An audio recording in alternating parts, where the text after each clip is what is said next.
আসসালামু আলাইকুম প্রিয় দেশবাসী। শুরু করছি মহান আল্লাহ তাআলার নামে। আমাদের নোয়াগাঁও ঐতিহাসিক ঈদগাহ মাঠের একটি ভিডিও আপনাদের মাঝে তুলে ধরতেছি। আমাদের যারা প্রবাসী ভাইয়েরা আছে শুধুমাত্র তাদের উদ্দেশ্যে আজকের এই ভিডিওটা করা। আগামীকাল শুক্রবার, পরশুদিন আমাদের ঈদুল আজহার নামাজ এখানে অনুষ্ঠিত হবে। সেজন্য আসলে এই ভিডিওটা করা, যাতে করে সবাই আমাদের ঈদগাহ মাঠ আসলে আমি অনেক মিস করি। যখন 2 মাস 2.5 মাসের জন্য আমি ঢাকা শহর যাই বা ঢাকা যেতে হই, সেক্ষেত্রে আমিও আমার গ্রামটা বা আমাদের ঈদগাহ মাঠটাকে অনেক মিস করি। অনেকে আছেন যারা 2 বছর 2.5 বছর যাবৎ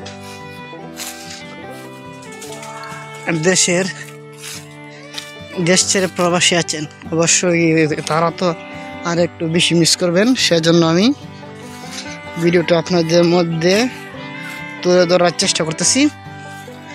আশা করি আপনাদের সবারই ভালো লাগবে।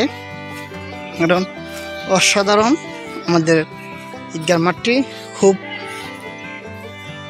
বড়, অনেক বিঘা জমির মধ্যে আমাদের ঈদগাহ মাঠটি অবস্থিত আছে।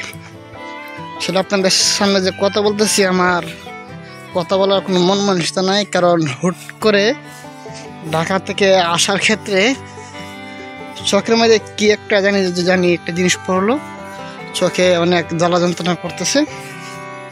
তারপরেও আপনাদের উদ্দেশ্য করে, আপনাদের কথা চিন্তা ভাবনা করে ভিডিওটা আসলে তৈরি করতেছি, যাতে করে আপনারা যাতে দেখে আনন্দিত হতে পারে। এই যে আমাদের এই যে গাছটা দেখতেছেন, এটা বিশাল বড় একটি গাছ।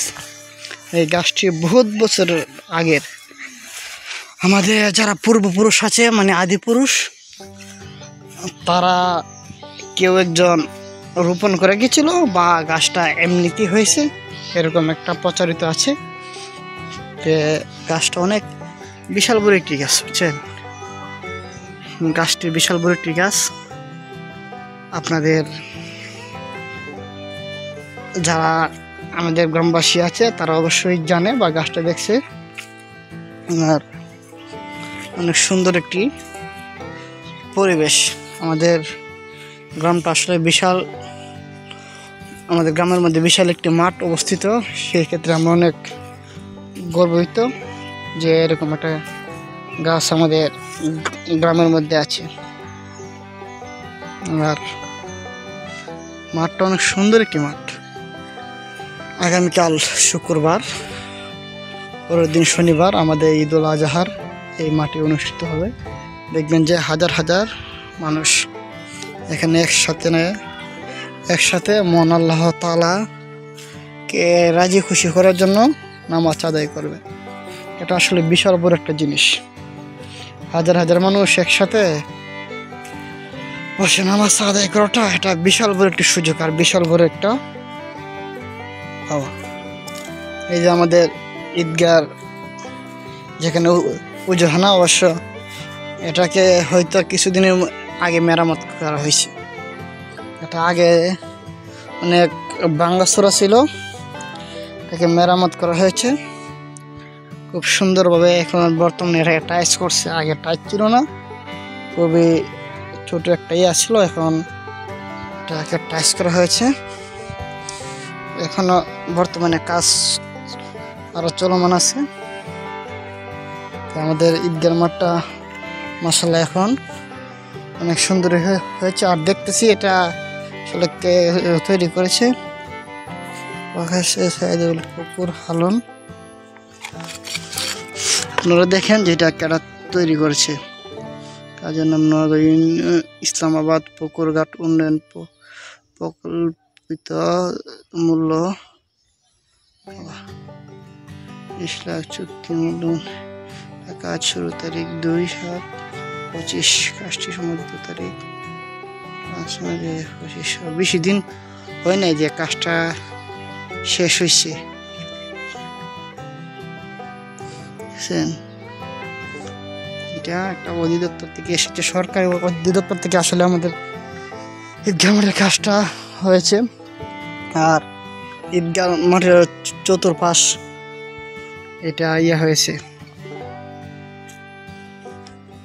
ঈদগাহ মাঠের চতুর্পাশ এটাকে পুকুরের থেকে মাটি তুলে করেছে। আর এটার মধ্যে আসলে আমি প্রতিদিনই আমি এখানে গোসল করতাম, আমার কাছে অনেক ভালো লাগতো। যদি আমার বাড়ি থেকে 5-6 মিনিট হাঁটে আসা লাগতো, তারপর আমি এখানে গোসল করতাম। কিন্তু এখন একবারে পানি একবারে শুকিয়ে গেছে, পানি একবার শুকিয়ে গেছে। আর আলহামদুলিল্লাহ, আর অনেক নিচু তামাতি দেখছেন, অনেক নিচু তামাতি পুকুরের কাজ করা হয়েছে, যাতে পানি আলহামদুলিল্লাহ এখন বর্তমানে যদিও পানি নাই, তারপরও এই সিঁড়ি অনেক নিচ তামাতি করা হয়েছে। এই কারণে আশা করি এখান থেকে সবসময় জন্যই মানুষে উজু করতে পারবে, কারণ সবসময় উজু করতে পারবে, কারণ পানির অনেক নিস্তামাতি দেখছেন, যে সিঁড়ি দেখছেন কত বড় সিঁড়ি করা হয়েছে, বিশাল বড় একটা সিঁড়ি কিন্তু করা হয়েছে। আর দেখতেছেন বিশাল বড় একটি সিঁড়ি করা হয়েছে।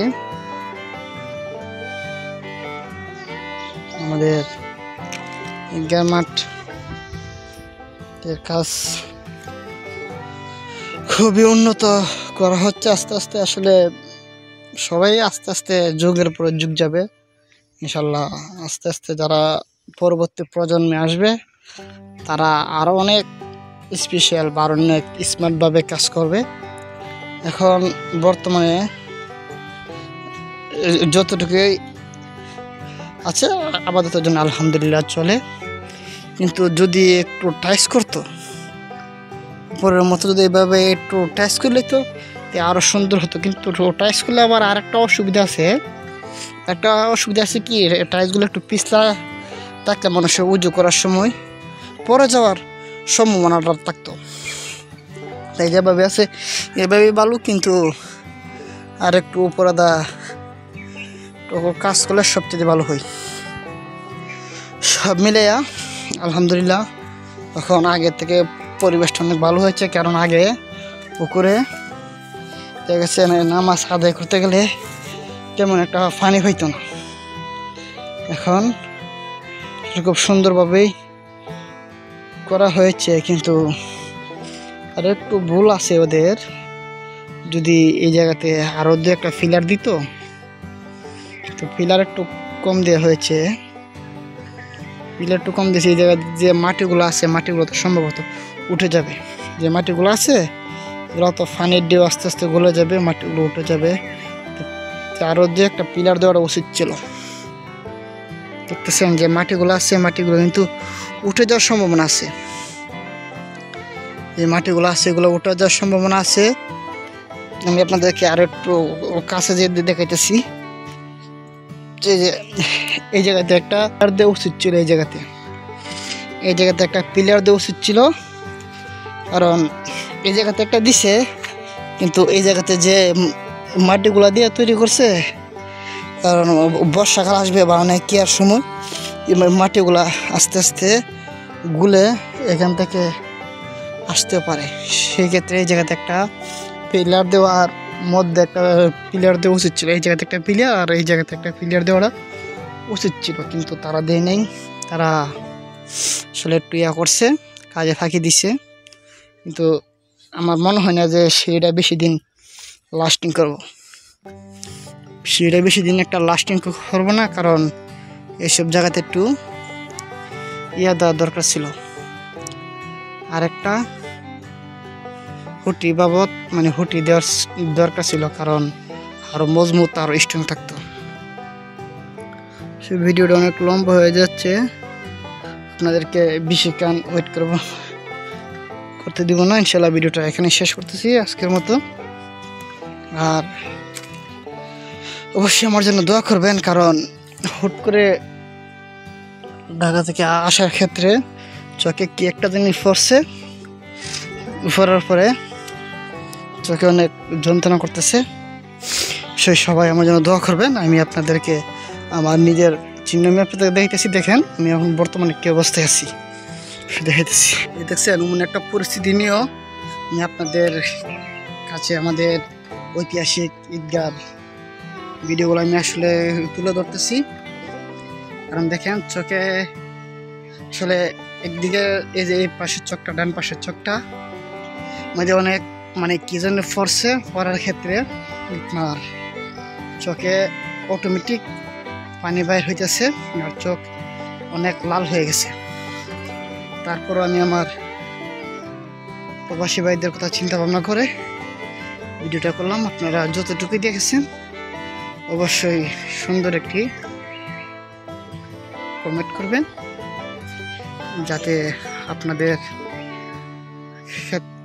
আপনাদেরকে যদি একটু বিনোদন দিয়ে থাকি অবশ্যই আমাদেরকে লাইক কমেন্ট সাবস্ক্রাইব করবেন। আর আমি যে ভিডিও করতেছি আসলে আমিও তো এরকম দেখতেছি না যে আসলে কতটুকু ভালো হয়েছে, কারণ চোখে সমস্যা তো সেক্ষেত্রে আমি সঠিক দেখতে পারতেছি না যে ভিডিওটা কতটুকু ভালো হইতেছে বা কি ভিডিও ঠিকঠাক মতো আমি মোবাইল ধরতে পারতেছি কিনা। তারপর আপনাদের মাঝে ভিডিওটা করতেছি। অবশ্যই আমাদেরকে যদি ভুল ত্রুটি হয়ে থাকে অবশ্যই আমাদেরকে ক্ষমা দৃষ্টিতে দেখবেন। আর এতক্ষণ আমাদের সাথে থাকার জন্য অসংখ্য ধন্যবাদ। আসসালামু আলাইকুম।